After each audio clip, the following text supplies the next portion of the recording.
Hey, welcome to another Learn to Love 101 video podcast.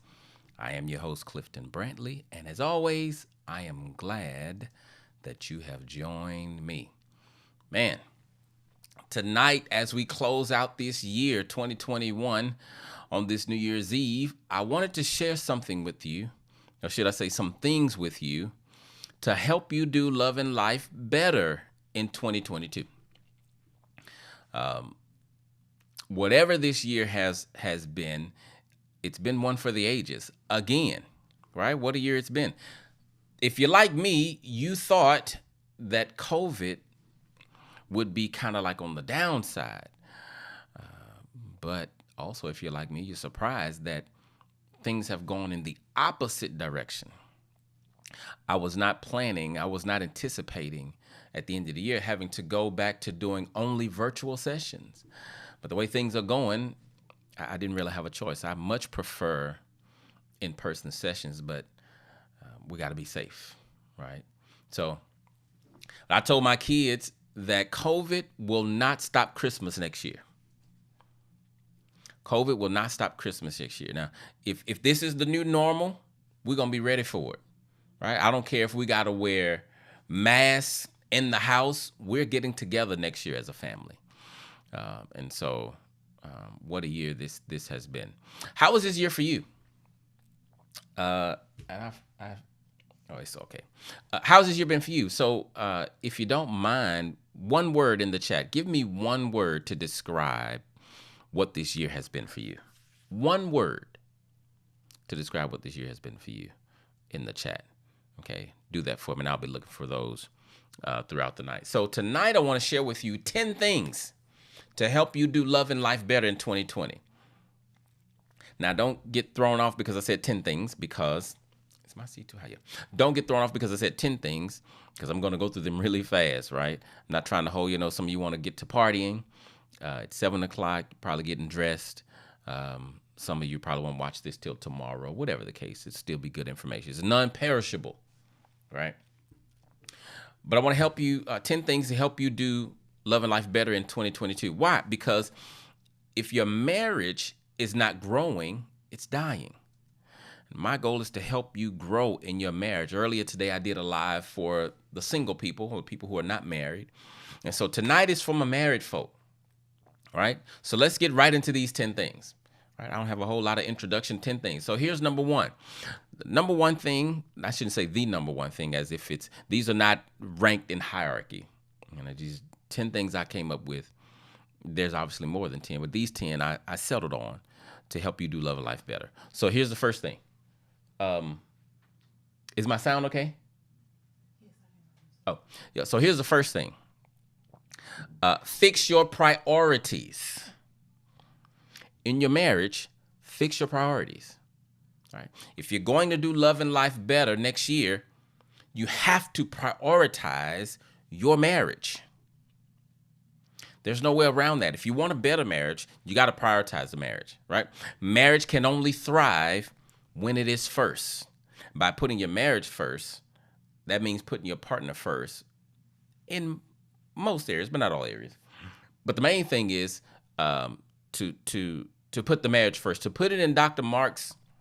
Rick Mark's words, you have to put us first, right? You got to prioritize we above me. I talked to a couple this week. Who's struggling because the wife did some anti-marriage things at work, but she is unwilling to give up her job to save her marriage. She did some anti-marriage things at work, but now the place where the injury was caused to the marriage, she don't want to leave that place.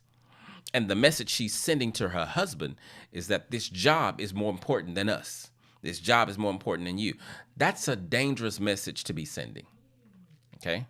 Now, the reason I point this out about, her not leaving her job, because I want to make the point of how important it is for the marriage to be first.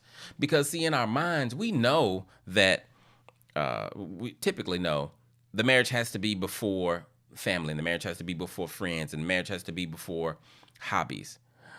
But marriage also has to be before your job.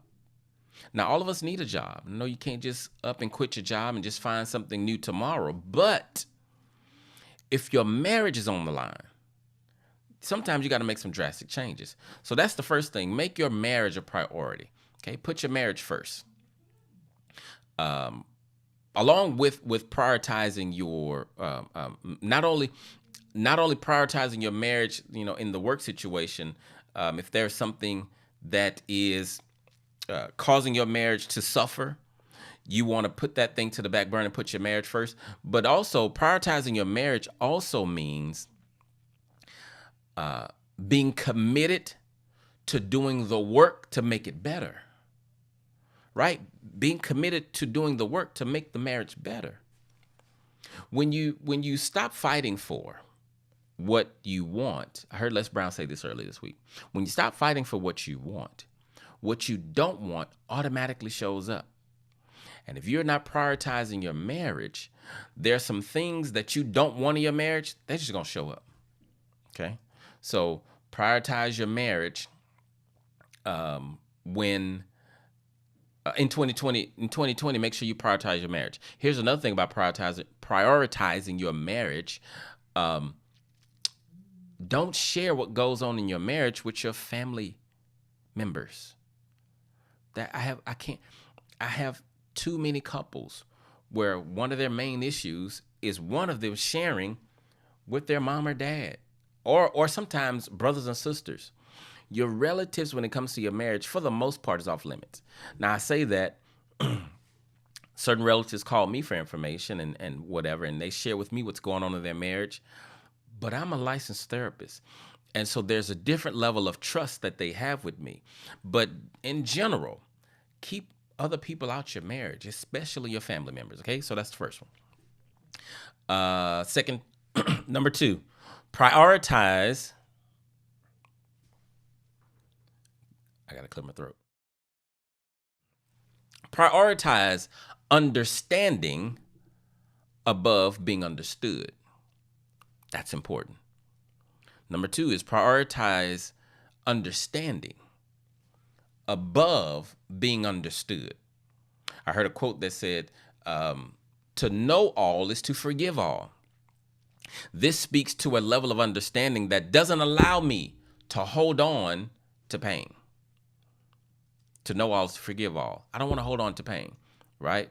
I told my wife that one of my goals for this year is for my first response to any attack, unless it's physical, my first response to any attack, I want to be seeking understanding as opposed to defending myself. That's one of my goals. No matter what the attack is, no matter who it comes from, no matter what it's about, my first response is to seek understanding. That's where I want to be. And I encourage you to take up that same mindset, because understanding opens the doorway to empathy and to intimacy. Okay, that's something that you want in your marriage. Number 3, learn to accept what is. Learn to accept what is, right? What do I mean by that? First of all, learn to accept the person that you're married to. Learn to accept the person that you're married to as opposed to the person you wish you were married to or the person you thought you married. Okay? Be careful about that. Your partner was not created in your image. They were not raised to be the spouse you want them to be. That's not how they were raised. Okay? So you got to accept the spouse that you have. I tell people all the time, one of my goals is to help you divorce your idea of a mate so you can stay married to your reality of a mate. Okay? But not only do you have to accept your partner, you got to accept life. Definition of insanity is doing the same thing the same way and expecting a different result. The thing about life that you need to accept is that life is life. It's not fair or unfair. It happens to everybody. It's just life, right? Accept the reality that life is going to do what life does. Why do I say that? Because a lot of times we live life as if life owes us something. Life doesn't owe you anything. Things are not going to go your way just because you're a good person. Just because you do the right thing doesn't mean the right thing is going to happen to you and for you. The bigger question is, how are you responding to that? Okay? So accept what is. Accept your mate. Accept life is what it is.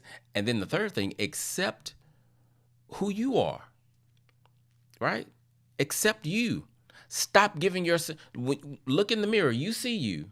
You know who you are. You know how you are. You know your habits, your hangups, your faults. Stop giving yourself a pass for mediocrity. Stop giving yourself a pass for expressing yourself in unhealthy ways. Accept the fact that you have childhood issues that you haven't overcome. Why? Because you can't address what you don't acknowledge. And acknowledging it is another way of saying accepting it. Once you accept it and realize, okay, this is what it is, what I'm looking at, now you can address it and change it. Number 4, learn to be, I like this one, learn to be offended less. Learn to be offended less. The thing about being offended, I remember when I learned that offense was a choice. I used to think, because I can't choose whether or not, I can't choose how I feel. Like, I wish I can, when I'm sad, I wish I could just say, be happy, and then it automatically happens. Like, we can't control our emotions that way. But offense is something we can control. You can determine whether or not you're going to be offended, right? And I know some people who, they're never satisfied. Everything is offensive. If you're easily offended, it is not an indication that everybody else is offensive.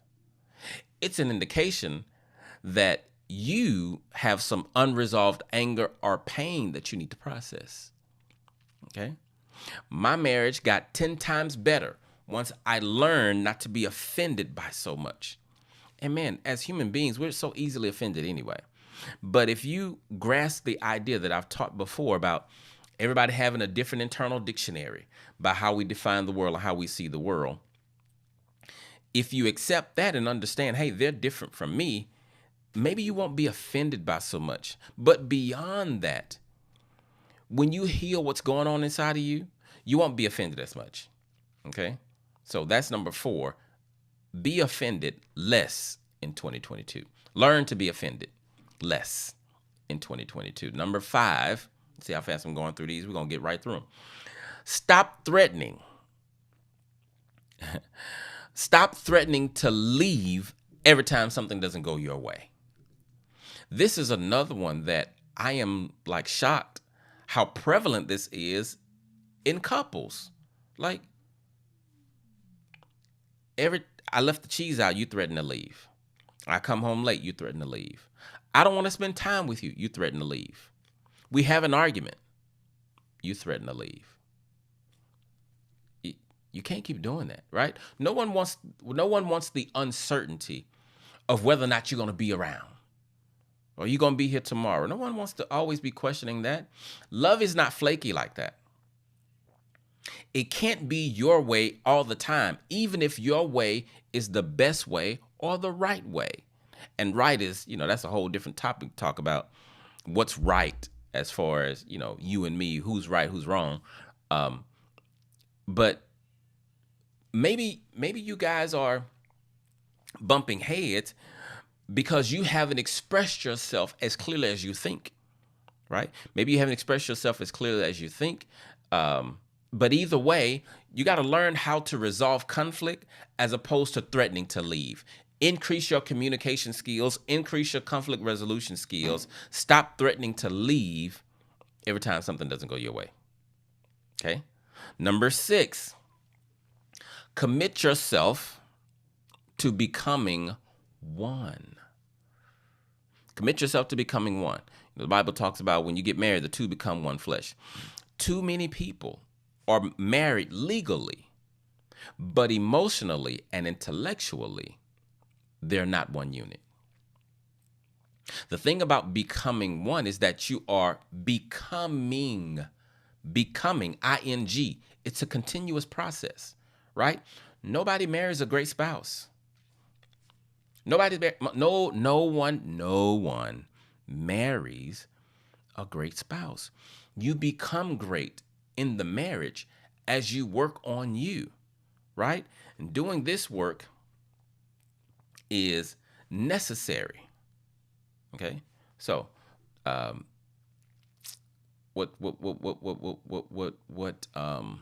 had something I wanted to share with you earlier on this point. Gosh, what was it? It was important too. I knew I should have wrote it down. I can't write it down. But anyway, you want to get back to this point. Focus on becoming one. Do the work to become one. What does that mean? You got to learn your partner. You got to be open and transparent. Honesty and transparency are not the same thing. Honesty is good, but the deeper level is transparency. So do the work to become one as a couple. If you don't know what that means, you need help, come see me. I'll help you guys become one. Okay? But make that a priority in 2022. We want to get closer. We want to become one. We want to increase our intimacy, our unitness, our usness, right? When you become one, it will increase your intimacy. As a matter of fact, these last four, so that was number 6, these last four are about intimacy, right? These are about 4 ways to increase your intimacy, or the 4 areas that you need to increase your intimacy. So I'm going to just go, so 7, 8, 9, and 10 are these 4 things, right? So the first one, which would be number 7, increase your emotional intimacy. Emotional intimacy. Emotional intimacy is when people feel safe sharing their feelings with each other. Okay? Emotional intimacy is when people feel safe sharing their emotions with each other. This kind of intimacy helps you feel deep emotions and connection towards your partner. It helps you feel connected. Emotional intimacy. Right? If you guys feel like you're not close enough, it may be because your emotional intimacy is weak. You want to increase that. The second area of intimacy is increase your intellectual intimacy. Intellectual intimacy. Increase that. That's when people feel comfortable sharing their ideas and opinions about the world or about whatever. When you increase your intellectual intimacy, you feel like you have someone to share your world with, right? We're not just married in the same marriage, but we're part of the same world. That's important. And that kind of leads right into the third one, experiential intimacy.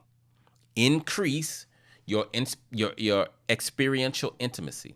This is when you bond with each other by doing activities together.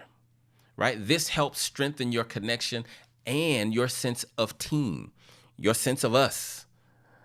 Your experiential intimacy helps you define that better, right? Find some things that you're in common. Find some things that you have in common, some common interests, some common hobbies, whatever the case. So when people come in my office and they say, we don't have anything in common, I say, that's because y'all ain't trying. You live on the same planet. There's some things that you have in common. You just got to do a little bit more digging. So we want things to be easy. We want the low-hanging fruit. We want things to, we got these things in common. You like basketball? I like basketball. You like classical music? I like classical music. We must belong together. Not necessarily. Or we don't have anything in common that we like to do. We must not belong together. That ain't true either. You got to find it, right?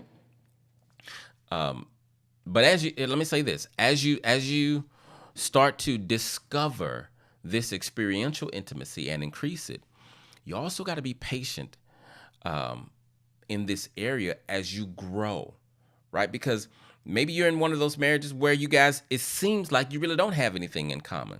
Remember, you weren't raised for each other, so you have to learn how to love each other. So be patient with yourself and with your partner as you grow and learn and figure out, hey, how can we have more intimacy surrounding the things that we do together? Okay? And then the fourth thing The fourth area of intimacy to increase is your spiritual intimacy. Spiritual intimacy is when you can connect and share your spiritual beliefs with one another. It's not just about God, right? Your spiritual intimacy is not just about God, but it's also how you both relate to God and how you relate to each other in spiritual things. Like, are you guys praying together? Are you reading the word together? Are you studying together? What's your relationship like on the spiritual level? Are you on one accord, so to speak? Sorry to use a church word. One accord means, are we on the same page? That's how you would say that.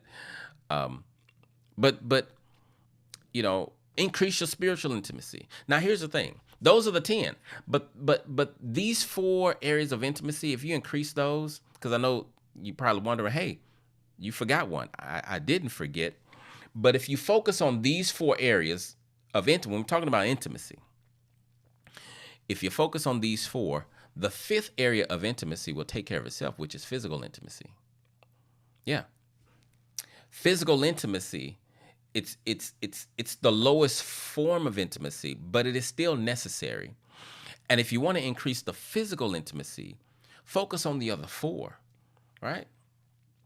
I tell my husbands, if your goal is more sex in 2022, work at increasing the intimacy in these other areas, and the legs will open. If I'm lying, I'm dying. It's the emotional connection. It's the intellectual connection. It's the experiential connection. It's the spiritual connection that then makes it easier for the physical connection. And let me say this, because I don't want folks inboxing me. Physical intimacy is not all sexual. I'm not saying that at all. But even think about it. When you increase those other 4, you want to physically be closer to each other. So you touch each other more. You hug more. You kiss more. You rub each other more, right? Physical intimacy is just a natural outpouring. Now, there are some people who, I don't like physical intimacy. This is what I believe. Now, this is the gospel according to Clifton. I don't have research for this, but I believe if you have a problem with physical intimacy, with being touched and those kind of things, something happened. And I could be wrong. I said it's the gospel according to Clifton, but I don't think a normal human being is anti-touch, because God made us for connection and touching and being close. You learned, don't touch me. At least that's what I believe. And I'm not as touchy-feely as my wife. I thought I was. I thought I was really physically intimate until I met my wife. My wife wants to be touched all the time, 24/7. I'm like, what? Yeah. So if you have an issue touching and being intimate and something happened somewhere, you want to address that, okay? You want to address that. So those are the 10 things, 11 if you count the last one. So that's what I wanted to give to you. I want to tell you guys, have a, my brother say he's here while he's on his commute to the liquor store. I have some wine in the refrigerator I'm finna go open, because I don't think I'm going to be up at 12 o'clock. I think I'm going to sleep the new year in. It's kind of what you do. Well, I wanted to go to church, but the way Amarion is set up, and B2K, that's what I said earlier. Yes, I know it's pronounced Omicron. Amarion is easier to say. But, yeah, I wanted to go to church, but, COVID was like, no, y'all not doing that. Okay. So anyway, that's what I have for you guys tonight. Real quick, real simple. I just wanted to share something with you. At the end of the day, man, listen. Your marriage is your responsibility to make great. I've said this before. If you've made the commitment to be married, you've made the commitment. So everybody gets married with forever in mind. Now, if you got married and you wasn't thinking about forever, you at least said it, right? So if forever hasn't shown up, then stop trying to end your marriage. Now, if you don't do some of these things that I name, you don't have to try to end your marriage. It's going to end for you. And your marriage can end even if you never divorce, by the way. You can just become roommates, right? But here's the thing I was going to share about forever. Most of my clients are newlyweds, and if you haven't been married that long, you're not even close to forever. So here's what you said. When I get married, I move to this married country, and my plan is to be here forever. So if you are in a relationship and you say this is your last relationship, why are you fighting so hard to hold on to who you used to be outside the marriage? Right? Why are you still trying to have your way? The way you used to be don't work for this marriage. And you said you wanted to be here. My example is always like, you're American, but you get exiled to China and you can never come back. It don't make sense for you to never learn how to speak Chinese. You don't live here anymore, and you can never come back. So if you're married, learn how to be in the marriage you're in. Now, that could be its own lesson too, because I'm definitely not saying pacify your partner's weaknesses and shortcomings. You pray and be patient about them. You don't just ignore them. But man, be where you are. Work at your marriage. Great marriages don't just happen. You have to work at it. You do. And all marriages go up and down. Now, all of everything that I shared before I end, let me just go back to this, because this is the main thing for me. I believe this is the most important thing I learned this year from Dr. Marks. Understanding. You have to seek understanding. You don't know what you think you know. When your wife comes home with an attitude, and she told you earlier in the day that her boss is getting on her nerves, so she come home with an attitude, you don't know if when she walks in the door, she has an attitude because of her boss. That's speculation. And I'm just giving this as an example because we often see behavior and then we judge it as if we know what we're looking at. But oftentimes we're wrong, or we don't have all the information. Seek understanding. That's something I'm going to pound home in 2022. Seek understanding. And that's why, like I said, and it's going to be a challenge. Oh my goodness, it's going to be a challenge. But every attack, as long as it's not a physical attack, because of a physical attack, like you putting your hands on me, I'm not standing there trying to figure out why. We can figure out why after that's been handled. But any other attack, I'm trying to seek understanding. Why? Because I want more empathy. And I shared this early with the other group. Another one of my main goals is to become 100% free of people pleasing in 2022. 100% free. I'm going to be 50 this year. This is my 50th New Year coming up. Today is my 50th New Year's Eve. My birthday's in June. I'll be 50. But this is my 50th New Year. And, I'm just kind of not really into the foolishness, and I don't really want to live my life for other people anymore. Anybody. That's going to take establishing some boundaries. I'm talking about for you. Me too, but I'm talking to you. Better boundaries. Right? It's going to take you growing emotionally so that you can express yourself. It's going to take you growing in patience while your partner grows. I grew a ton this year. In this marriage, I had no idea God was intending to grow me as much as he has. It's been frustrating, painful, and amazing all at the same time. Because I've grown in areas I didn't even know I needed to grow. The whole, let her do her thing. I'm her husband, but I'm not her master. I had to learn that. Not because I thought I was her master, but at a subconscious level, when you're just doing life, society, that's how we treat our partner, like they really belong to us. You belong to me by relationship, not by ownership. I don't own my wife, right? And so I got away from trying to make her be like me. I wake up early, you wake up early. I read a motivational book. You read a motivational book, right? I read the Bible. You read the Bible. I'm over that. That's not my goal. My role is to run my life and love her. Her role is to run her life and love me.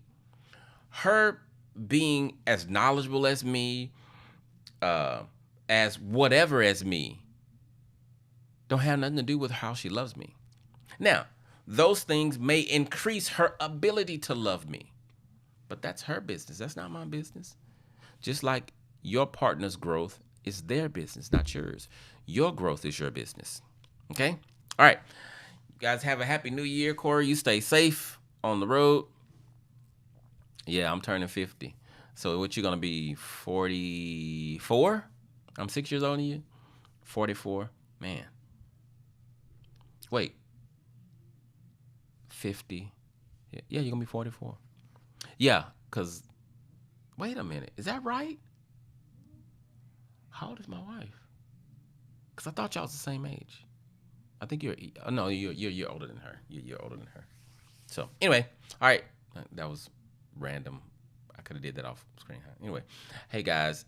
Like I said last week, I thought I wasn't going to see you again before the end of the year, but thank you so much for allowing me to speak into your life, allowing me to share with you the things that I love sharing. I love teaching. And so I hope that you do have a safe evening. Don't be out in these streets too late. Mask up, and take care of each other, right? Don't forget what I said. Great marriages don't just happen. You have to work at it, and you have to work consistently at it. Stop putting your spouse through the ringer. The way that you have a great marriage is by becoming a great spouse, not wishing you had one. Okay? All right. You guys enjoy the rest of your evening, and I will see you in the new year.